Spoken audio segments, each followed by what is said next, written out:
Lalu yang kedua, nah ini Abram mengalahkan raja-raja di timur. Ini saya coba bedah ya, bedah agak dalam ya tentang Abram mengalahkan raja-raja di timur. Nah, kita lihat ayatnya dulu. Ketika Abram mendengar bahwa anak saudaranya tertawan, maka dikerahkannyalah orang-orangnya yang terlatih, yakni mereka yang lahir di rumahnya, 318 orang banyaknya. Lalu mengejar musuh sampai ke Dan. Dan pada waktu malam berbagilah mereka, ia dan hamba-hambanya itu untuk melawan musuh. Mereka mengalahkan dan mengejar musuh sampai ke Hoba di sebelah utara Damsik. Dibawanya lah kembali segala harta benda itu, juga Lot anak saudaranya itu, serta harta bendanya dibawanya kembali. Demikian juga perempuan-perempuan dan orang-orangnya. Nah, jadi dari cerita ini seakan digambarkan 318 orang Abram itu mengalahkan pasukan yang besar, sekutu dari 4 raja. Nah, ini jelas raja. Abram belum disebut raja sekarang ini. Jadi level Abram belum raja. Gitu. Tapi istilahnya raja datuk gitu raja dari suatu kelompok yang besar. Gitu. Tapi bukan raja atas suatu kota atau suatu negara itu belum. Gitu ya. Tapi raja datuk istilahnya. Nah, ini nampaknya nggak masuk akal. Kenapa? Pertama dari logika peperangan. Ya. Dan kita akan kupas apakah memang tidak masuk akal. Ya, pertama dari logika peperangan. Ini biasanya zaman itu satu raja itu biasanya bisa memiliki pasukan sampai puluhan ribu. Itu satu raja yang dibawa dalam peperangan itu biasanya puluhan ribu. Ya. Yang disimpan dalam kerajaannya mungkin bisa 50.000 sampai 100.000 pasukan. Tapi yang bisa dibawa mungkin 10.000. Itu 20.000 paling banyak itu saat itu. Dan ini aneh juga 318 orang Abram melawan pasukan dari 4 raja. Gitu kan? Apakah bisa? Itu pertanyaan. Dan apakah tidak masuk akal? Kita coba lihat nanti. Lalu kedua dari sisi rohani. Nah, sisi rohani ini menarik. Ya. Pertama apa? Abram itu tidak melakukan ritual. Abram tidak melakukan doa atau meminta petunjuk Tuhan atau mempersembahkan korban sebelum berperang. Kalau di sini dituliskan ketika mendengar kabar itu Abram mempersembahkan korban bakaran bagi Tuhan. Nah, mungkin itu kira-kira kita bisa menjustifikasi gitu ya. Oh ya, karena inilah persembahan Abram membuat Abram menang. Nah, kira-kira begitu. Itu justifikasi rohani kan kira-kira seringkali begitu. Terus yang kedua, tidak tertulis ada pertolongan supranatural dari Tuhan.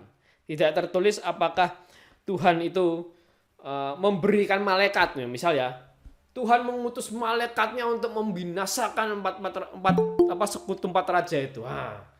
Itu tidak tertulis begitu. Jadi apakah ini tidak masuk akal dari sisi logika peperangan dan dari sisi rohani? Nah, kita coba bedah. Makanya ini saya akan coba bedah. Ya, pelan-pelan, tapi pasti. Maka tadi sempat saya buka di awal waktu cuma sama Leo ya, saya bilang kali ini memang tidak bisa dengan mudah dibedah karena saya menggunakan metode histori kritis. Ya, kali ini saya menggunakan metode histori kritis. Gitu. Jadi memang tidak mudah membedahnya. Nah, pertama ini. Kemudian datanglah seorang pelarian. Nah, ini langsung aja ke bagian terakhirnya ya. Mamre, orang Amori itu saudara Eskol dan Aner, yakni teman-teman sekutu Abram. Gitu ya. Artinya apa? Kemungkinan besar Abram tidak berperang sendiri. Tapi kemungkinan besar Abram berperang bersekutu bersama Mamre orang Amori, bersama Eskol dan bersama Aner. Nanti saya akan kasih bukti tafsiran Gereja Katoliknya ya. Nah, kemungkinan besar tuh begini. Gitu. Jadi kemungkinan besar bukan cuma Abram yang berperang, tapi kemungkinan besar Abram itu bersekutu dengan Mamre, Eskol, dan Aner. Dan yang kedua, lihat ayat 15 ini menarik. Dan pada waktu malam, mereka menyerang musuh. Ini teknik perang. Teman-teman kalau suka nonton film perang, wah saya ini termasuk film yang saya paling favoritkan itu film perang gitu ya. Film perang dari daerah manapun, tahun kapanpun tuh sangat menarik buat saya. Dan penyerangan di malam hari itu wajar sebagai bentuk serangan tiba-tiba, sneak attack gitu ya, serangan tiba-tiba. Itu wajar, itu bentuk strategi perang, gitu ya.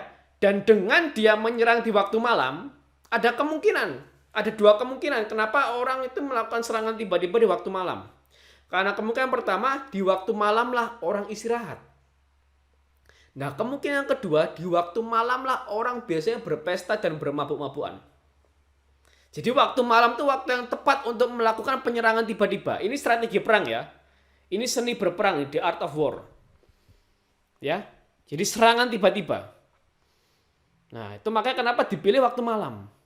Jadi ada faktor strategi yang Abram lakukan. Jadi nggak sembarangan Abram menyerang. Ada faktor strategi. Dan bukan cuma itu, Abram itu cuman mengejar musuh sampai ke Damsyik. Jadi mereka Damsyik itu pinggiran Kanaan.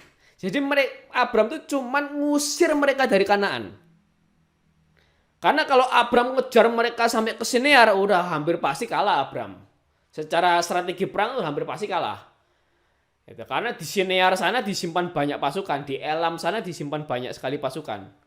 Nah, tapi ini Abram cuma mengusir mereka keluar dari Kanaan. Jadi masih ada kemungkinan perang. Nah, ini Hedok ya. Hedok itu salah seorang imam gereja Katolik, ahli kitab suci. Namanya George Leo Hedok, nama lengkapnya. Nah, dia mengatakan begini. Dia, Abram ya, dibantu oleh Mamre, Eskol, dan Aner. Dengan semua kekuatan yang bisa mereka kerahkan sebagai peringatan yang begitu singkat. Dan mendatangi keempat raja tanpa disadari dalam 4 divisi.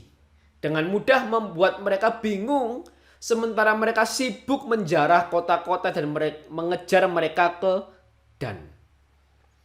Gitu ya. Jadi Hedok ini menjelaskan juga bahwa kemungkinan ada sekutu yang Abram lakukan. Dan yang kedua, ini strategi perang. Ya kan? Serangan tiba-tiba, peringatan begitu singkat, serangan tiba-tiba di waktu malam.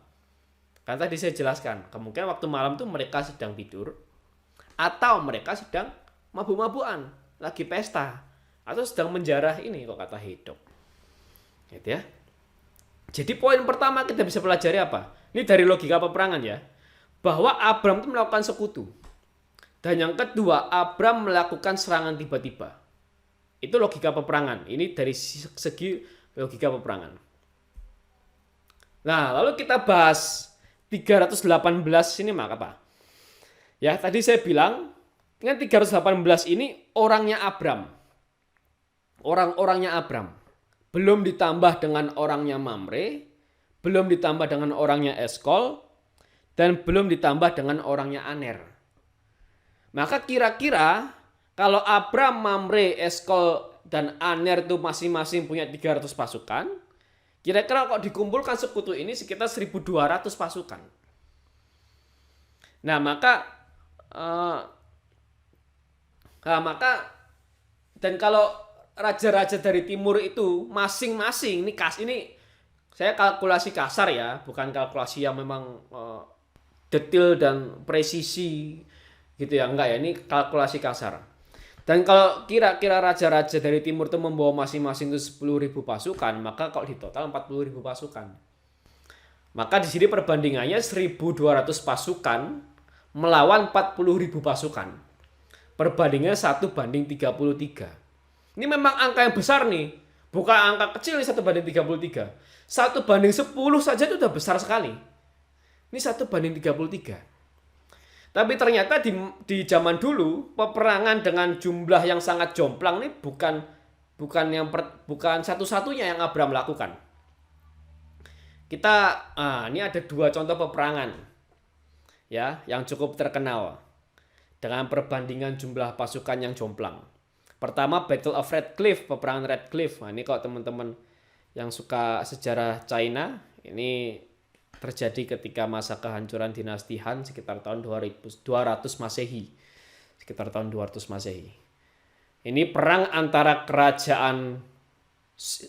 aliansi kerajaan Wu dan Shu dengan 50.000 pasukannya melawan kerajaan Wei, 800.000 pasukannya. Itu perbandingan 1:16. Dan itu dimenangkan oleh kerajaan Wu dan Shu dengan 50.000 pasukannya. Mereka dengan apa? Mereka dengan cara apa menang? Mereka melemparkan panah api. Dan saat itu bertepatan angin itu mengarah ke arah kerajaan Wei, pasukan kerajaan Wei. Jadi ketika mereka memanah panah api, maka api itu akan sangat mudah tersebar ke pasukan kerajaan Wei. Nah, terus yang kedua ini paling terkenal nih, Battle of Gaugamela. Ini peperangan antara pasukan Macedonia yang dipimpin oleh Alexander the Great, Raja Alexander Agung, dengan 47.000 pasukan melawan Persia.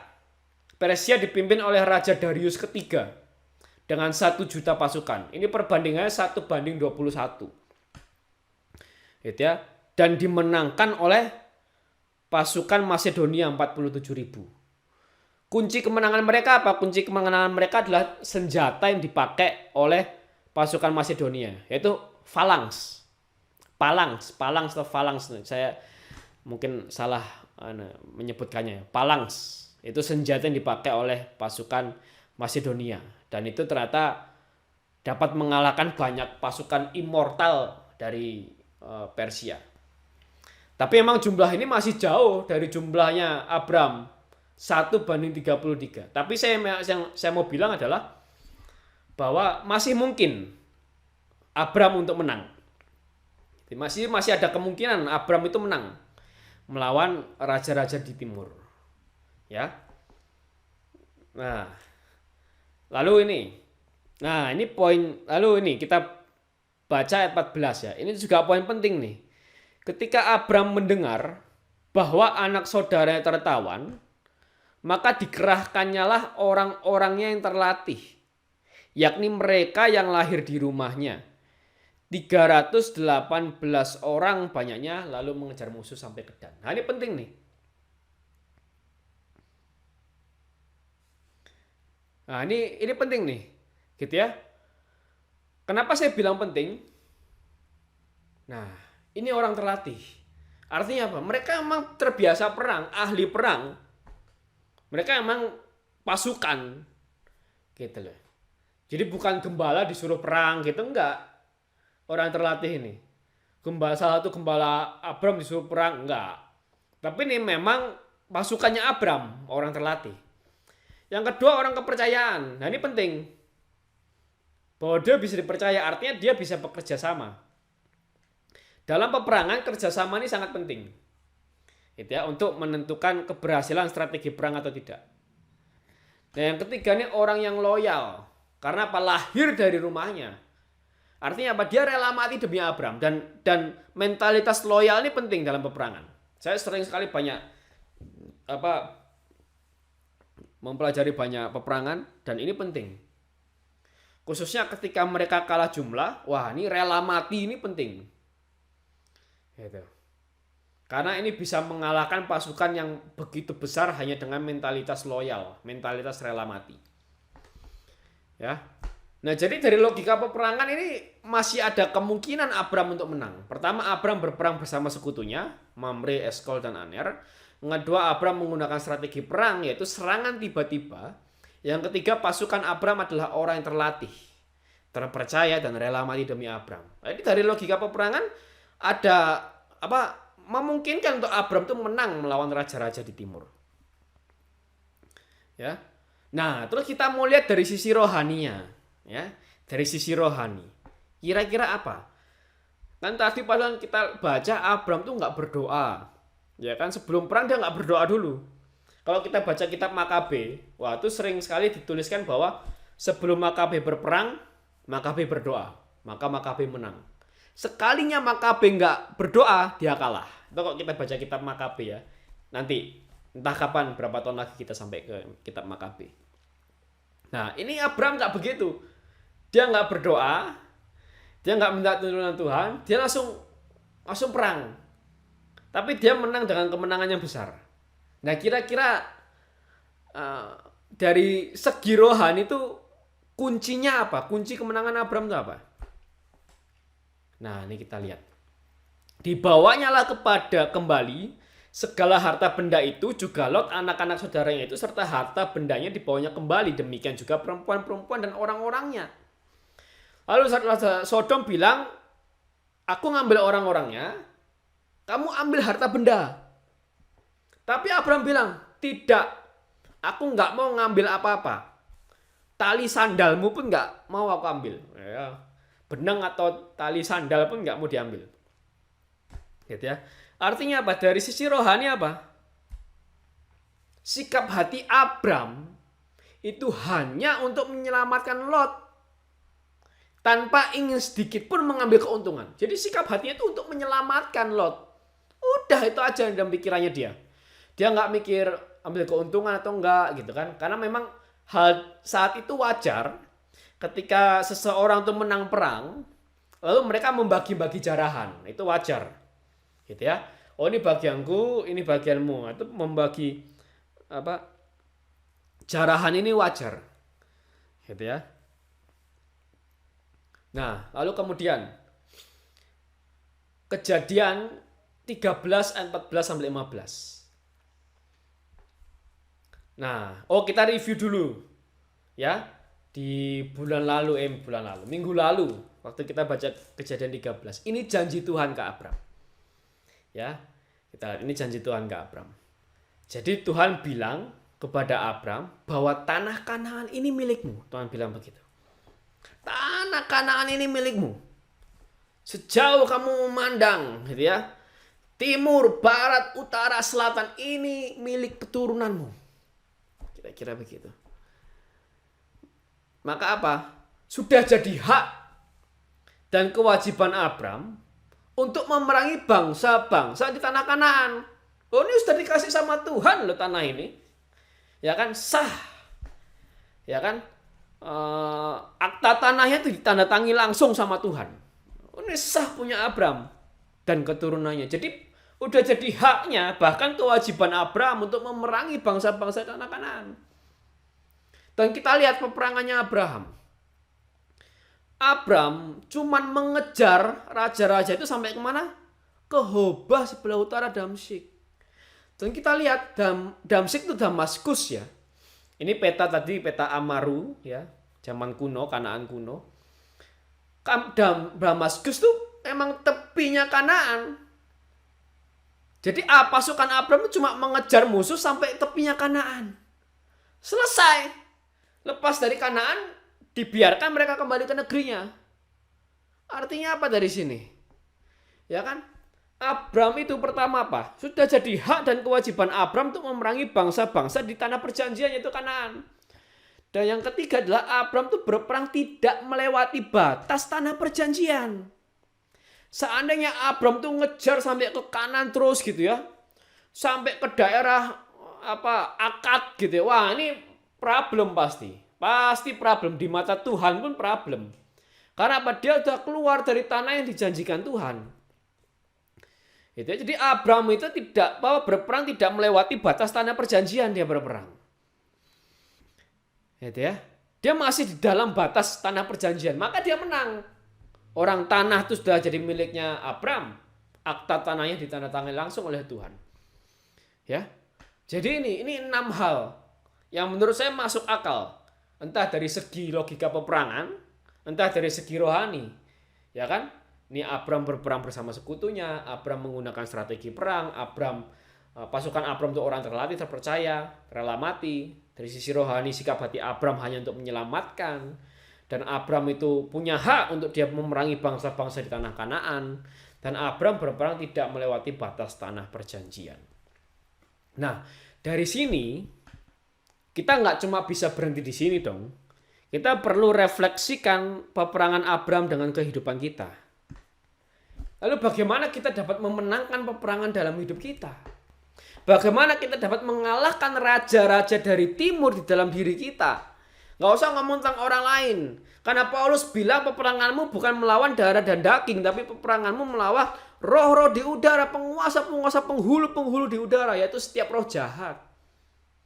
Ya kan? Dan sebelum ke sana, coba lihat dirimu aja sendiri. Dan roh jahat itu mempengaruhi kita seringkali kan. Kegagalan, depresi, keterikatan dosa, dan banyak hal lain. Ya kan? Maka dari sini kita bisa belajar dari peperangan Abram. Nah, coba kita petakan ya, satu persatu poin yang tadi itu ke dalam refleksi ini. Ya, kita petakan 6 poin itu ke refleksi untuk kehidupan kita. Pertama, Pak, Abram berperang bersama sekutunya artinya apa? Abram tuh bersekutu, berkomunitas untuk berperang bersama. Ini penting. Gitu ya. Setan itu, roh jahat itu ngelawan kita tuh nggak sendirian. Roh jahat tuh ngelawan kita tuh bareng-bareng. Gitu loh. Rame-rame dia lawan kita. Maka kita lawan dia rame-rame. Jangan sendirian, bersekutu, berkomunitas. Saling jaga. Gitu. Loh, kamu kenapa kok hari ini kok lesu? Kamu kenapa kok hari ini depresi?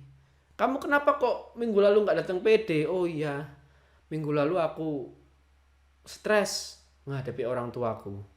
Oh kok gitu? Kenapa? Kenapa orang tuamu cerita? Konseling, didoakan. Kalau bisa dikasih solusi yang lebih praktis, dikasih solusi yang lebih praktis pasti. Bersekutu, berkomunitas untuk berperang bersama. Lalu yang kedua tentang Abram menggunakan strategi perang apa? Kita harus punya rencana, ya, dan strategi. Tapi dahulu kan rencana dan strategi dari Tuhan.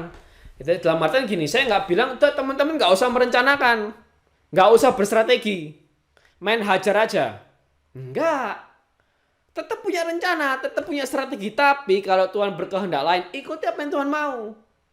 Contoh misal tadi contohnya depresi ya, salah satu contohnya ya. Depresi misal. Salah satu strategi apa? Kita mungkin cari sumber-sumber di YouTube kah? Atau bacaan-bacaan yang bisa kita baca. Tips-tips untuk mengurangi depresi, kira-kira apa? Itu rencana dan strategi. Terus kita cari sumber depresi kita apa sih? Misalnya begitu. Oh ternyata orang tua. Ya, ternyata aku masih belum bisa mengampuni orang tua. Maka strateginya apa? Kita minta Tuhan tolong biar aku bisa mengampuni orang tuaku. Paling enggak salah satu sumber depresiku hilang. Itu rencana dan strategi. Lalu yang ketiga apa? Hidup bergaul dengan orang-orang yang baik, benar dan terpercaya. Kalau bisa menjadi perpanjangan mulut Tuhan untuk kita. Gitu. Dan ini saya alami, poin ketiga ini saya alami sekali. Di pekerjaan saya, di komunitas rohani saya, ini saya alami sekali. Ya, jujur saya mau cerita, memang waktu tahun 2013 saya minggu lalu saya cerita ya, bagaimana Tuhan menjamah saya. Dan semenjak tahun itu, memang pergaulan saya dengan orang-orang yang membuat saya cenderung untuk menjauh dari Tuhan itu memang berkurang. Saya akui. Dan memang jatuhnya teman saya berkurang. Itu yang dulu mungkin punya 10 teman, sekarang waktu itu mungkin cuma punya 5. Dan itu dengan sendirinya, tanpa saya sengaja untuk menghindari mereka, enggak, dengan sendirinya. Gitu. Dan yang dulu mungkin banyak teman kampus, berpaling ke banyak teman PD. Itu dengan sendirinya. Begitu. Itu dengan sendirinya. Nah, bahkan sekarang dalam pekerjaan saya pun saya juga baru sadar tentang hal ini. Gitu ya. Saya punya bos itu emang ngomong apa adanya. Gitu ya. Kalau sekarang itu ya, S2 saya itu masih diungkit sama dosen saya itu, bos saya, ya sekaligus dosen saya. Itu pasti dia ngomong, "Wah, saya tuh kecewa sama hasil tesismu." Pasti dia bilang gitu udah. Nah, dia ngomong apa adanya. Dan memang saya pun juga kalau melihat hasil tesis saya pun saya juga tidak bahagia. Gitu. Nggak puas gitu loh. Dan kalau apalagi kalau dosen saya ngebahas itu, wah udahlah. Saya nggak puas sama hasil tesis. Kecewa saya sama hasil tesismu. Jelek banget. Wah, kok dia ngomong tuh gitu. Dan saya terima. Karena apa? Dia ngomong apa adanya. Gitu loh. Dan memang benar. Nah, banyak orang mencari perkataan yang membuat dirinya senang gitu. Ya kan? Banyak orang hanya mencari teman-teman yang membuat dirinya senang, membuat dirinya nyaman. Gitu ya. Tapi tidak mencari orang-orang yang memang secara jujur mengkoreksi dirinya. Secara jujur untuk membuat dirinya lebih baik. Gitu ya. Obat itu pahit. Gitu ya. Tapi gulali itu enak. Kan kira-kira begitu analoginya. Perkataan yang jujur itu pahit seringkali. Tapi perkataan yang tipu daya cuma untuk menyenangkan telinga itu enak. Tapi obat itu menyembuhkan. Dan gulali lama-kelamaan bisa membuat kita sakit. Nah, itu kira-kira. Ini poin yang ketiga. Gitu. Karena dari pergaulan kita bisa lebih mengenal siapa diri kita. Itu penting. Lalu next, dari sisi rohani. Nah, sikap hati ya. Ini sikap hati kita hampir tiap minggu kita bahas sikap hati emang. Ya kan, lihat sikap hati rohani apa? Untuk keselamatan. Selesai. Bukan aji mumpung ya, kalau di chat tadi dibaca itu ya, kalau Krisna menuliskan ya. Bukan aji mumpung gitu ya. Jadi sikap hati apa? Untuk keselamatan. Entah itu jasmani ataupun rohani. Dan menurut saya pribadi ya, Abraham itu jauh lebih pengen Lot itu bareng-bareng sama dia. Karena mungkin Abraham tahu kondisi daerah Sodom tuh kayak gimana. Menurut saya gitu.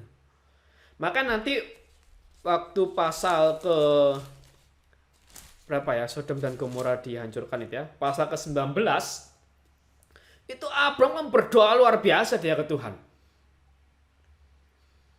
Sampai Lot itu selamat. Sekalipun Sodom hancur semua, tapi Lot itu selamat. Itu yang dalam pikiran Abraham. Keselamatan. Lalu poin yang kedua apa? Nah, ini. Abraham melakukan apa yang sudah jadi bagian dia. Maka apa? Kita lakukan sesuatu yang sudah menjadi bagian kita. Jadi berkaitan dengan poin yang ketiga. Jangan melakukan sesuatu yang bukan bagian kita. Kalau bagian kita sekarang bukan cari pasangan hidup, tapi bagian kita sekarang ada pol-polan, gitu ya, totalitas melayani Tuhan, lakukan itu. Jangan pusing nyari pasangan hidup, kan gitu. Ya toh? Kalau bagianmu sekarang cari pasangan hidup, tapi kamu sekarang kerja jor-joran, nggak mikirin pasangan hidup, ya salah. Cari pasangan hidup yang sesuai daripada Tuhan, gitu. Ya kan? Dan ini saya alami waktu tentang pasangan hidup. Karena waktu Tuhan nyatakan pertama kali tentang pasangan hidup, saya sama sekali tidak memikirkan tentang pasangan hidup. Sampai akhirnya seorang pelayan Tuhan yang senior gitu ya, yang dekat dengan saya pun sampai menyatakan itu. Tuhan, Om dapat doa bahwa Tuhan pengen kamu cari pasangan hidup. Sampai begitu baru saya ngerti. Gitu. Ya kan, ini. Sikap hati, lakukan sesuatu yang sudah menjadi bagian kita, jangan melakukan sesuatu yang bukan jadi bagian kita. Jadi kalau kita rangkum ke-6 ini apa ini? Ini kunci kemenangan Abraham yang direfleksikan dalam kehidupan kita. Maka kalau kita mau menang dalam peperangan di atas diri kita, atas roh jahat, ini 6 poin yang kita bisa pelajari dari Abraham. Yaitu bersekutu, untuk berperang bersama, punya rencana dan strategi, tapi dahulukan rencana dan strategi dari Tuhan. Hidup bergaul dengan orang yang baik, benar, dan terpercaya. Kalau bisa ya, bisa menjadi perpanjangan mulut Tuhan untuk kita. Lalu sikap hati kita apa? Untuk keselamatan. Dan lakukan sesuatu yang sudah menjadi bagian kita. Jangan melakukan sesuatu yang bukan menjadi bagian kita. Ini penting 6 ini. Kunci kemenangan dalam peperangan. 6 ini. Ya. Kunci kemenangan dalam peperangan. Ya tentunya ini yang paling penting adalah bergaul dengan Tuhan gitu ya. Tanya kehendak Tuhan, itu yang paling penting juga. Tapi konteks Abraham, dengan konteks Abraham, 6 poin ini yang bisa kita pelajari. Nah, itu poin yang kedua yang mau saya sharingkan. Tentang Abraham menang berperang melawan raja-raja di timur. Lalu yang